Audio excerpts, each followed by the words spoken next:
నమస్తే, మీ ఎర్రంరెడ్డి తిరుపతి రెడ్డి. ఈరోజు మన ముఖ్యమంత్రి గారు సిబిఐకి కాళేశ్వరం ప్రాజెక్టు యొక్క కేసును మేము బదలాయిస్తున్నామని చెప్పి అసెంబ్లీలో ప్రకటించడం జరిగింది.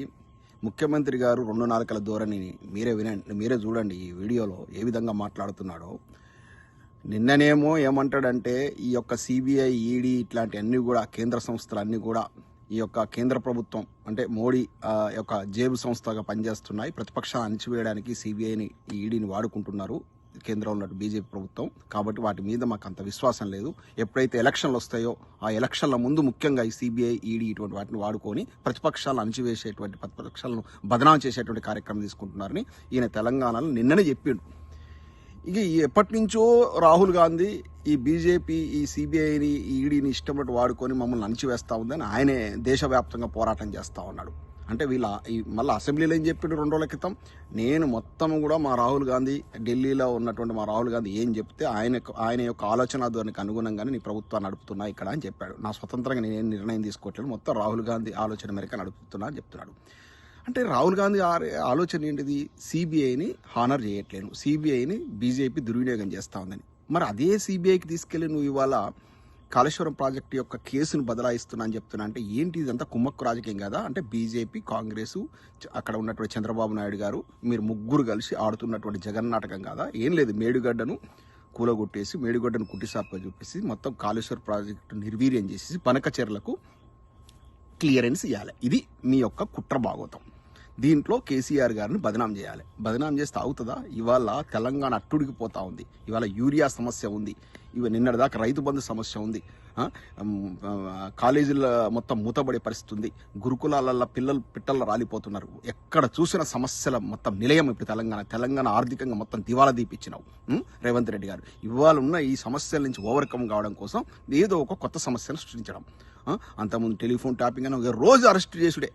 అమ్మ ఇవాళ ఈయన అరెస్ట్ చేస్తున్నాం, ఆయన అలా చేసిన తర్వాత వచ్చేసి అదేది కార్ రేసులకు సంబంధించినటువంటి కేసు, దాని మీద కేటీఆర్ గారిని అరెస్ట్ చేస్తున్నాం, లోపలేస్తున్నాం అని చెప్పి ఇవాళ కాళేశ్వరం ప్రాజెక్టు. ఇట్లా ఇప్పుడు స్థానిక సంస్థల ఎలక్షన్లు పోవాలంటే ఫేస్ చేయాలంటే లేదు, ఊళ్ళలో పోతే తన్నే పరిస్థితి. కాంగ్రెస్లో ఉరికిచ్చి తన్నే రోజులే. ఆ బూతులు వింటా ఉంటే నిజంగా కాంగ్రెస్ ప్రభుత్వంలో పెద్దలు సూసైడ్ చేసుకొని చావాలి. సిగ్గు, లజ్జ, శరం ఏమున్నా కూడా మీరు బతుకుడే అనవసరం. అట్లా తిడుతున్నారు, అంత భయంకరంగా తిడుతున్నారు.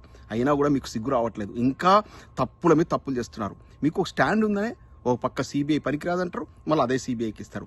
ఓ పక్క ఎలక్షన్ కమిషన్ నిష్పక్షపాతంగా ఎలక్షన్ జరిపించట్లేదు, మొత్తం ఓటర్ లిస్టులను తప్పుల తడక అంటారు, మళ్ళీ అదే తప్పుల తడక ఓటర్ లిస్టును బేరీ చేసుకొని మొన్న మీరు అధికారంలోకి వచ్చారు. ఒక ఇంట్లో ఒక్కరికి ఒకటే పదవి ఇవ్వాలి అని ఒకటే అసెంబ్లీ సీట్ లేదా పార్లమెంట్ సీట్ అంటారు. ఇవాళ తెలంగాణ చూస్తే ఇప్పుడు ఏ మీ కాంగ్రెస్ పార్టీలో చూస్తే ఒకే కుటుంబం నుంచి 2-3 పదవులు. ఆ వివేక వెంకటస్వామి ఇంట్లో 3 పదవులు, మైనంపల్లి ఇంట్లో 2 నిలబడతారు. ఉత్తమ్ కుమార్ రెడ్డి గారు వారి యొక్క సతీమణి 2 ఎమ్మెల్యేలు, ఒకరు మంత్రి, ఒకరు ఎమ్మెల్యే. కోమటిరెడ్డి బ్రదర్స్ ఒకరు మంత్రి, ఒకరు ఎమ్మెల్యే.